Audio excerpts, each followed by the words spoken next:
Salam, Horas, menjua-jua, juah-juah, jauh, rahayu, salam keselamatan.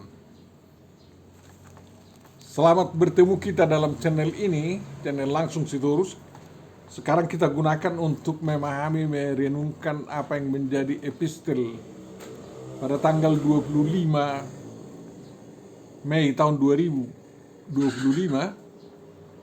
yang kalau saya nggak salah kita sebut juga itu sebagai Minggu Rokate. Mudah-mudahan pertemuan kita diberkati oleh Tuhan dan persaudaraan kita semakin dieratkan. Sebagai cara kita untuk memberitakan Injil, mohon disebarkan kepada orang sebanyak mungkin agar mereka mendapat berkat juga dari Tuhan kita. Untuk memulai perenungan kita, Bapak Ibu Saudaraku yang terkasih, marilah kita terima penyertaan dari Tuhan kita. Kasih karunia menyertai kamu dan damai sejahtera dari Allah Bapa kita dan dari Tuhan Yesus Kristus yang telah menyerahkan dirinya karena dosa-dosa kita untuk melepaskan kita dari dunia jahat yang sekarang ini menurut kehendak Allah dan Bapa kita. Baginya lah kemuliaan selama-lamanya. Amin. Kita baca dari Galatia 1 ayat 3 dan 4. Perikop epistel pada tanggal 25 Mei tahun 2025 ditentukan dari Kisah Para Rasul pasal 16 ayat 19 sampai 34. Kita baca Kisah Para Rasul 16 ayat 19 sampai 34. Tentang kepala penjara di Filipi. Ketika tuan-tuan perempuan itu melihat bahwa harapan mereka akan mendapat penghasilan lenyap, mereka menangkap Paulus dan Silas, lalu menyeret mereka ke pasar untuk menghadap penguasa. Setelah mereka membawa keduanya menghadap pembesar-pembesar kota itu, berkatalah mereka, katanya, orang-orang ini mengacau kota kita ini karena mereka orang Yahudi dan mereka mengajarkan adat istiadat yang kita sebagai orang Rum tidak boleh menerimanya atau menurutinya. Juga orang banyak bangkit menentang mereka. Lalu pembesar-pembesar kota itu menyuruh mengoyakkan pakaian dari tubuh mereka dan mendera mereka. Setelah mereka berkali-kali didera, mereka dilemparkan ke dalam penjara. Kepala penjara diperintahkan untuk menjaga mereka dengan sungguh-sungguh. Sesuai dengan perintah itu, kepala penjara memasukkan mereka ke ruang penjara yang paling tengah dan membelenggu kaki mereka dalam pasungan yang kuat. Tetapi kira-kira tengah malam, Paulus dan Silas berdoa dan menyanyikan puji-pujian kepada Allah, dan orang-orang hukuman lain mendengarkan mereka. Akan tetapi terjadilah gempa bumi yang hebat sehingga sendi-sendi penjara itu goyah, dan seketika itu juga terbukalah semua pintu dan terlepaslah belenggu mereka semua. Ketika kepala penjara itu terjaga dari tidurnya dan melihat pintu-pintu penjara terbuka, ia menghunus pedangnya hendak membunuh diri karena ia menyangka bahwa orang-orang hukuman itu telah melarikan diri. Tetapi Paulus berseru dengan suara nyaring. Katanya, "Jangan celakakan dirimu, sebab kami semuanya masih ada di sini." Kepala penjara itu menyuruh membawa suluh, lalu berlari masuk Dan dengan gemetar tersungkurlah ia di depan Paulus dan Silas. Ia mengantar mereka keluar sambil berkata, "Tuan-tuan, apakah yang harus aku perbuat supaya aku selamat?" Jawab mereka, "Percayalah kepada Tuhan Yesus Kristus dan engkau akan selamat, engkau dan seisi rumahmu." Lalu mereka memberitakan firman Tuhan kepadanya dan kepada semua orang yang ada di rumahnya. Pada jam itu juga kepala penjara itu membawa mereka dan membasuh bilur mereka. Seketika itu juga ia dan keluarganya memberi diri dibaptis. Lalu ia membawa mereka ke rumahnya dan menghidangkan makanan kepada mereka. Dan ia sangat bergembira bahwa ia dan seisi rumahnya telah menjadi percaya kepada Allah. Demikian firman yang akan kita renungkan, Bapak Ibu, Saudara Saudariku yang terkasih. Dan tentu saja yang berbahagia adalah orang yang mendengarkan, memelihara, memahami, menghayati, dan melakukan perintah firman Tuhan dalam perbuatan-perbuatan baik yang akan diikuti orang lain juga. Amin. Bapak Ibu saudaraku yang terkasih, dalam perjalanan yang kedua, Paulus dan kawannya Silas tiba di Filipi. Itu sudah bagian Eropa. Mereka melintasi tanah Asia Kecil, ya, atau daerah Turki yang sekarang memberitakan Injil di kota-kota. Semangat mereka luar biasa. Dan mereka tiba di Filipi. Di Filipi waktu itu sudah ada juga yang mau percaya, yakni seorang perempuan ya yang kerjanya sebenarnya menjual kain ungu katanya. Namanya Lydia. Dan dia bertobat, sisi keluarganya mau dibaptis. Dan selain itu ada seorang perempuan petenung yang punya tuan. Dan mereka mengeksploitasi perempuan ini karena mendatangkan uang. Ya. Dia dimasuki oleh roh tenung katanya. Bukan Roh Kudus. Tapi yang hebat, roh tenung ini berbicara melalui perempuan itu tentang Yesus Kristus. Dan terutama tentang si Paulus dan Silas. Mengatakan orang-orang ini adalah hamba Allah yang maha tinggi. Mereka memberitakan kepadamu jalan kepada keselamatan. Jadi jalan keselamatan diberitakan kepada penduduk Filipi itu di pusat pasar, tempat pembesar-pembesar juga mengatur rakyatnya. Dan hebatnya, walaupun mereka dipuji-puji seolah-olah dipuji-puji, Paulus menjadi bising gara-gara itu. Karena tak perlu Paulus yang terkenal. Yang penting jalan keselamatan dia terkenal harus diterima orang itunya. Jadi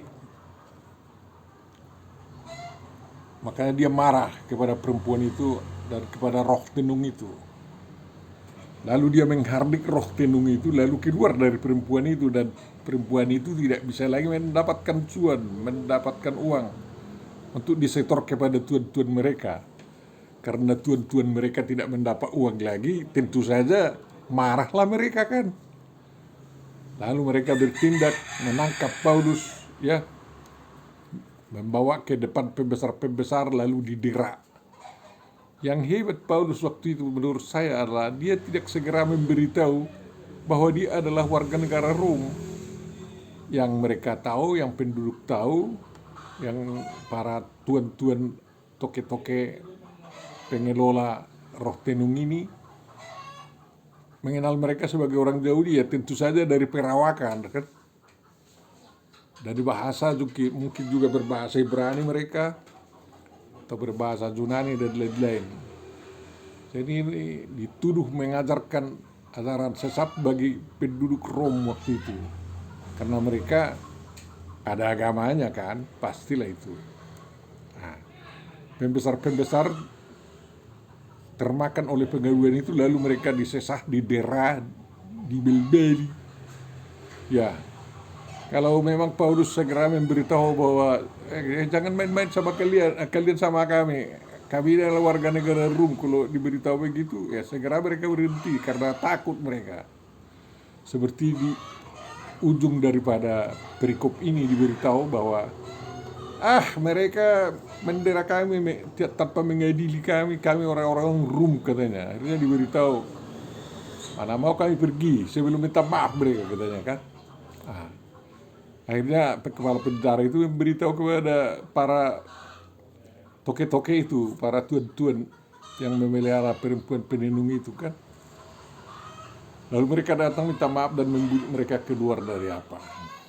Tapi mengapa Paulus Paulus membiarkan Tuhan bekerja untuk mereka. Ya. Walaupun ada jalan selamat tidak didera, dia tidak pasang itu. Tapi dia memberikan dirinya, ya, dituntut oleh Tuhan bagaimana kira-kira nanti yang terbaik. Ya gitulah. Jadi memang ada kalanya untuk mencapai yang lebih bagus, kita harus mau menderita, merahasiakan siapa diri kita, ya kan? Memang dia dimasukkan penjara lah, setelah dibelbeli, setelah didera, dibentingi, dipukuli di situ. Iri juga menjadi pemberita Injil memang, menjadi misionaris yang sangat gigih. Ya sekarang ini di Indonesia tidak ada pengalaman seperti itu, hampir tidak ada. Tapi masih banyak gereja-gereja yang dihambat, ya. Di Timur Tengah, tak terceritakan ngirinya sekarang. Ya, seperti di Sudan Selatan, di Sudan Utara, di Somalia, di mana-mana, di Afrika ini, yang di mana Islam mayoritas, ada Kristen. Itulah kesalahannya. Kita selalu dituduh sebagai golongan sesat. Ya, kalau ada ini adu banyak katanya itu. Kalau suara terbanyak mengatakan seseorang sesat, orang percaya. Padahal tidak begitu ya. Yesus dan murid-muridnya hanya sendiri kok. Orang Yahudi mayoritas. Bukan orang Yahudi itu yang benar yang mengadili Yesus, dan bukan orang Romawi yang benar yang mengadili Yesus. Yesus Kristus yang benar, dan mereka rela Yesus Kristus sendiri rela disesah, didera, dibantingi, sampai disalibkan dan mati di kayu salib. Tapi untunglah Tuhan Yesus tidak mau kalah. Demikian Paulus juga rela menderita demi Kristus yang sudah dia percayai sebagai jalan keselamatan. Dia tidak mencari selamat. Ternyata Tuhan Yesus melindungi dia dan Silas, ya. Dimasukkan dalam penjara walaupun sudah bilur-bilurnya begitu banyak, luka-luka berdarah, ya. Dipasung di situ, Silas dan Paulus bisa bernyanyi, berdoa, didengar kawan-kawannya yang terpenjara di situ. Dan disitulah Tuhan menunjukkan kekuasaannya untuk membebaskan orang-orangnya. Tidak selalu sama peristiwa seperti dialami Paulus dan Silas dilakukan oleh Tuhan untuk membebaskan umatnya, bukan. Tapi Tuhan Yesus sudah mengatakan kepada murid-muridnya, jangan takut menghadapi dunia ini, karena dunia ini sudah saya kalahkan katanya. Memang kamu akan diserahkan kepada penguasa-penguasa dunia. Ya, tetapi jangan takut dan jangan gentar. Saya akan mengajari kalian apa yang akan kalian katakan untuk menjawab dakwaan-dakwaan yang disampaikan yang dituduhkan kepada kalian. Itu pesan yang kita terima dari Tuhan Yesus, dan Tuhan Yesus masih membuktikan itu bukan hanya dulu, sampai sekarang juga. Dan saya yakin di masa depan ini kalau sempat orang Kristen di Indonesia mengalami tindakan kekejaman, kekerasan seperti ini, kalau kita tekun di dalam doa kita, Tuhan pasti menunjukkan kuasanya dalam rangka mentobatkan manusia yang paling anti kepada Kristen. Dan biasanya orang yang paling anti kepada Kristen lah yang ditobatkan oleh Tuhan Yesus dalam rangka membuka jalan keselamatan bagi sisi rumahnya dan bagi sukunya, bagi orang-orangnya. Di Tanah Batak pun waktu itu Nommensen bukan tidak mengalami hambatan yang luar biasa sampai dia mau dibunuh juga, diracun, di apa, ya. Tetapi karena Nommensen tidak cedera, ya, memang beliau tidak dipukuli, tapi diusahakan untuk mati. Anjingnya yang mati kena racun, Nommensen tidak, ya. Waktu Nommensen menemui orang-orang Batak yang sedang mempersembahkan kurban kepada dewa mereka tebang pohon, ya, agar menimpa Nommensen, tetapi pohonnya jatuh ke tempat lain sehingga mereka semakin tercengang-cengang bagaimana Tuhan melindungi hambanya ini. Demikian juga kita, ya, tidak omong kosong yang dikatakan Tuhan Yesus bahwa kita tidak akan dibiarkan celaka begitu saja tanpa arti. Makanya jangan takut untuk memberitakan Injil. Pada malam hari, tengah malam waktu Paulus dan Silas berdoa itu, gempa bumi terjadi. Itu luar biasa, sampai pasung mereka terbuka, pintu-pintu terbuka, ya. Baru kepala penjara itu terbangun dan sudah pintu-pintu terbuka, dipikirnya semua narapidana sudah lari. Tapi Paulus menyelamatkan dia dan harus dialaminya keselamatan memang. Jangan lakukan yang tidak baik bagi dirimu. Jangan celakakan dirimu, kata Paulus, sebab kami semuanya masih ada di sini. Rupanya di bawah Paulus juga ada di kalangan narapidana itu. Kalau dia katakan jangan lari, jangan melarikan diri, walaupun pintu-pintu sudah terbuka, kita diam aja di sini, karena mereka sudah melihat apa yang terjadi itu di luar nalar mereka pun mau, ya. Tapi kita tidak tahu apa yang terjadi terhadap narapidana yang lain yang ada dalam penjara itu.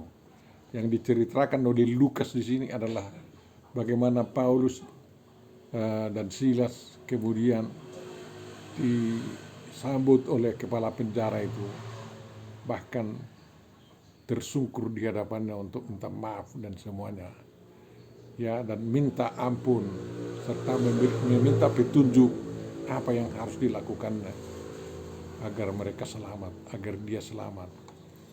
Tentu saja kepala penjara itu, ya, tahu tentang apa selamat karena Paulus didakwa itu, ya. Paulus didakwa karena datang memberitakan jalan keselamatan, dan roh tenung itu mengeluh-elukan Paulus dan Silas ini hamba Allah yang Maha Tinggi yang memberitahu jalan keselamatan, katanya.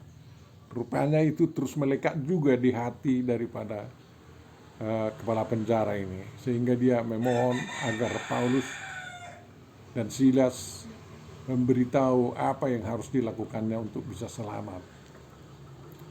Jalan selamat tegas diberitahu oleh Paulus, ya. Percayalah kepada Tuhan Yesus Kristus, katanya. Percayalah kepada Tuhan Yesus Kristus dan engkau akan selamat, engkau dan seisi rumahmu, itu ayat 31. Sampai sekarang perkataan ini berlaku untuk kita, untuk seluruh manusia. Siapapun orangnya yang ingin selamat dan mendapat jalan selamat, mendapat jalan ke surga dan menjadi pewaris surgawi, itu jawabannya adalah percayalah kepada Tuhan Yesus Kristus dan pasti kau selamat, dan tentu saja kau dan si surmahu dan siapapun yang mengikuti engkau selamat. Di sini percaya yang dimaksud bukan percayanya si iblis, ya. Kalau iblis percaya tidak patuh kepada Tuhan, walaupun dia percaya ada Tuhan. Tapi di sini kepala penjara itu percaya ya tentang jalan keselamatan yang diberitahu oleh Paulus kepadanya. Dia percaya dan takut kepada Tuhan. Rasa kasih tumbuh di dalam dirinya. Rasa penyesalan akan kekerasan yang terjadi kepadanya, walaupun dia mungkin tidak ikut membelbeli, mendera Paulus, hanya para pembesar kota dan tentaranya yang membelbeli, mendera Paulus itu, tapi dia tersungkur di hadapan Paulus dengan secara tulus hati dan mau patuh. Lalu dia membawa orang itu ke rumahnya, membawa Paulus dan Silas, membasuh bilur-bilur mereka, dan menjamu Paulus dan Silas di rumahnya. Sehingga dengan pengalaman itu, kepala penjara dan seisi rumahnya dibaptis, dan mendapat sukacita yang sangat luar biasa. Mereka sangat bergembira bahwa kepala penjara dan seisi rumahnya itu telah menjadi percaya kepada Allah. Siapapun orangnya di zaman ini sangat diperlukan ya percaya yang sesungguhnya seperti kepala penjara ini. Jangan seperti orang-orang yang selalu mencobai orang Kristen yang mengatakan, kalau memang Tuhanmu itu Tuhan Yesus Kristus adalah Tuhan, ya pindahkanlah gunung ini ke lembah sana, karena katanya kuat kuasa iman percayamu dapat memindahkan gunung, katanya. Itu sempat dicobai di Mesir ya oleh tokoh Islam, dan memang mereka berpuasa, akhirnya gunung pindah, dan sampai sekarang itu menjadi legenda di Mesir ya, bahwa pernah gunung pindah oleh karena berdoanya orang-orang Kristen. Coba bayangkan itu. Sekarang ini juga banyak yang mencobai kita, mengatakan minum racun ini karena Tuhan akan menolongmu. Kau kan orang percaya, katanya.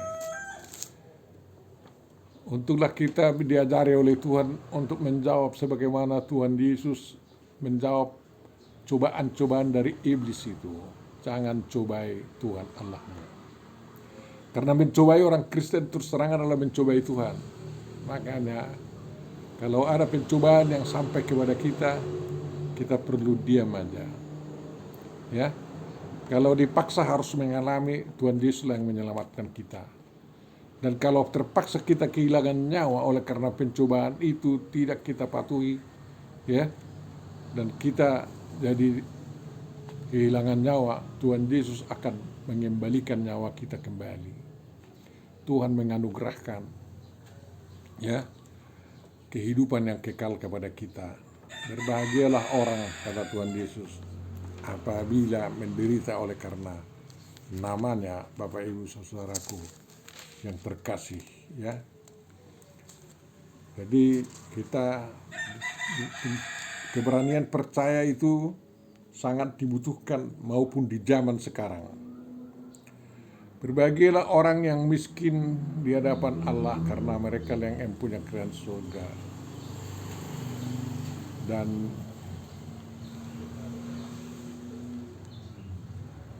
berbahagialah kamu jika karena aku kamu dicela dan dianiaya dan kepadamu difitnahkan segala yang jahat. Kata Tuhan Yesus kan di dalam Matius 5 ayat 11. Jadi kebahagiaan apa yang diterima oleh Paulus dalam kegigihannya memberitakan Injil sampai matinya kan, karena dia mati disalibkan dengan kepala di bawah di rumah, katanya.